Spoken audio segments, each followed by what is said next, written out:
Umuhanzi wamenyekanye mu ndirimbo za gakondo Mariya Yohana yataramiye abafana biwe cyangwa se abakunzi biwe mu ntara y'Amajyepfo mu gitaramo kidasanzwe cyabaye mu Majyepfo, aho yahuriyemo n'abandi bahanzi batandukanye. Mariya Yohana ni umuhanzi w'umunyabigwi mu Rwanda, cyane cyane mu guhera mu myaka myinshi ishize, kubera yuko yamenyekanye mu ndirimbo zirimo Intsinzi y'abana b'u Rwanda n'izindi zitandukanye zakunzwe n'abatari bake. Gusa uyu Mariya Yohana umaze kugera mu kigero cy'imyaka iri hejuru ya 60, ni umuhanzi wishimirwa n'abatari bake, cyane cyane abageze mu zabukuru, cyane yuko yaririmbye indirimbo zitandukanye zagiye zikundwa n'abatari bake, ndetse bakamugaragariza ko bamwishimiye aho yagiye ataramira hose, yaba mu Rwanda ndetse no ku ruhando mpuzamahanga. Ni umuhanzi w'umunyabigwi cyane cyane mu ndirimbo zitandukanye, aho ari umuhanzi ukundwa n'abatari bake. Muri iyi minsi ya none rero ni umuhanzi uri gukundwa n'urubyiruko, by'umwihariko abasore n'inkumi bo mu Rwanda ndetse no hanze muri diaspora baramwishimira cyane mu bihangano byiwe bihumuriza ndetse bijyanye n'umuco nyarwanda. Umuhanzi rero Mariya Yohana aje kuba yishimirwa n'abatari bake muri iki gitaramo yakoze. Umuhanzi rero w'umunyabigwi wakunzwe n'abatari bake mu myaka myinshi ishize, kugira amagingo aya ngaya nubwo amaze kugera mu zabukuru, ariko ntibimubuza gucinya akadiho ndetse akaniririmbira abakunzi be ku rubyiniro, biri mu bintu bishimisha abatari bake.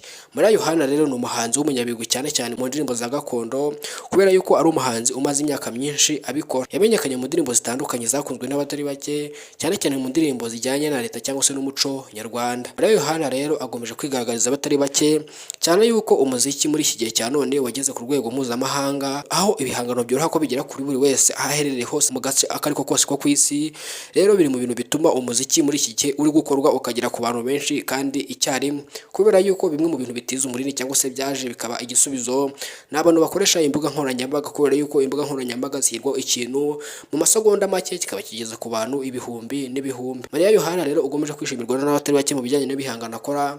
Ni umuhanzi ugaragaza yuko afite igikundiro kandi akora ibijyanye n'umuco nyarwanda, cyane cyane mu bahanzi bakora indirimbo za gakondo. Mariya Yohana rero yagomeje yigaragariza abatari bake, akundwa n'abantu batari bake, cyane cyane abafana biwe. Muri performance ziza yakoze akora ibihangano bitandukanye, cyane cyane mu ndirimbo yagiye akora zitandukanye mu bihe bitandukanye, yagiye akora indirimbo mu myaka myinshi ishize. Hano wisanze ni kuri Taifa Rwanda, komeza udukurikirane umunsi ku munsi. Nitwa Irize Taifa, ndabashimiye cyane, Imana ibarinde. Niba uri mushyashya ukanda subscribe kugira ngo ujye ukurikirana amakuru yacu isaha ku isaha. Hano wisanze ni kuri Taifa Rwanda. Ciao ciao.